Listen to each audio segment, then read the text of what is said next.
it's rigged to start with in favor of the powerful, the wealthy, the orchestrating classes.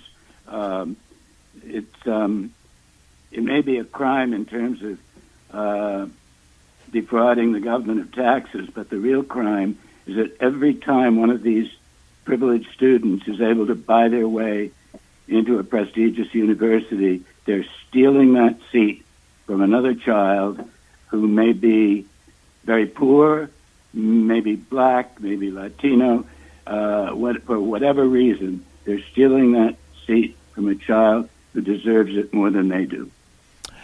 We're never going to have anything like an honest meritocracy in the United States so long as this continues. And you can condemn, and you ought to condemn, the agencies that perpetrate these frauds and act as intermediaries for the families. But the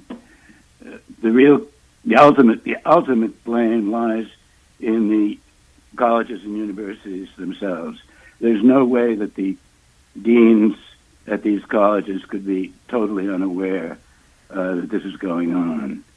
Yeah, and to make one larger point, it's not simply this handful of people who've been able to buy their way into colleges. We've had legacy admissions for decades, for a century, at all these prestigious universities. So, students whose families attended the same university for 3 generations, or students whose families have just built a spectacular new library, new science center for the college. They have an easy road. They just, unless they're totally incompetent, they walk right in. It's part of the entire panorama of gross inequality, which betrays and it betrays anything resembling democracy in the United States. Yeah, and what is exactly the benefit of some of these colleges? I know they're great colleges, Harvard, Princeton, Yale, all of them.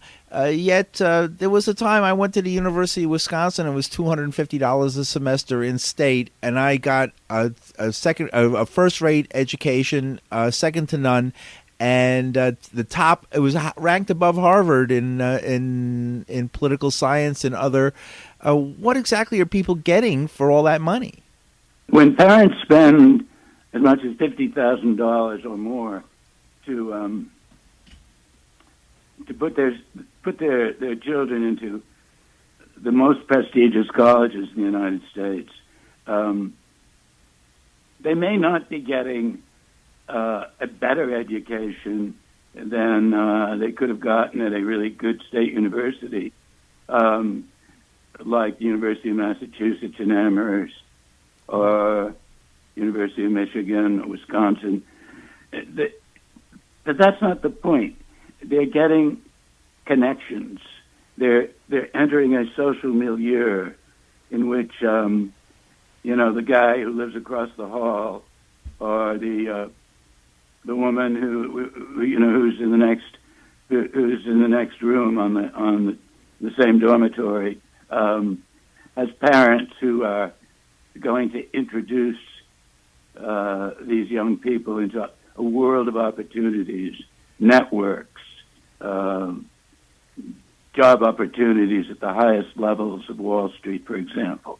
That's the ultimate prize that they're getting. Mm-hmm. And isn't that the problem right there, that there's such a multi-tiered educational system where depending on what school you get into, not your education, not the level of teaching that you're exposed to, judges what you can do and how high you can rise in our society?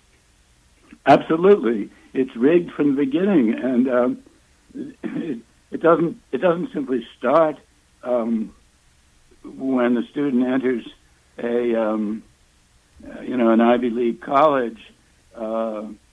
It begins much sooner. It begins when their parents are able to guarantee that they can go to a very expensive private school or a public school in a very highly funded suburban school district, which has, 12 AP classes and super sophisticated science and computer labs and 2 foreign languages, and the students learn to speak with an elegant French accent by the time they're in the 12th grade. Well, poor kids are getting half as much money invested in their public educations.